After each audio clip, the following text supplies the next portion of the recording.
Hello မင်းပိုချစ်လေလေမင်းပိုခံစားရလေလေအဲ့လိုမျိုးလေးဆိုတဲ့ speaking pattern လေးက the more ပဲဖြစ်ပါတယ်အဲ့ဆိုလို့ဆိုရင်ခုနဥပမာလေးကိုတစ်ချက်ကြည့်ကြရအောင်နော် the more you love the more you suffer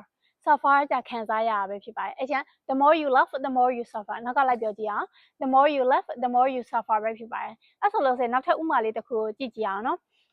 မေးဖို့ကြိုးစားလေလေပိုတရိရလေလေအဲ့ကျန် the more you try to forget အဲ့မှာじゃ try ရကြကြိုးစား forget ကじゃမေ့တာပေါ့နော်အဲ့ကျန် try to forget အဲ့ကျန်မေ့ဖို့ကြိုးစားတယ် the more you try to forget the more you remember the more you try to forget the more you remember ပဲဖြစ်ပါတယ်အဲ့ဆိုနောက်ဆုံးဥပမာလေးတစ်ခုကကြတော့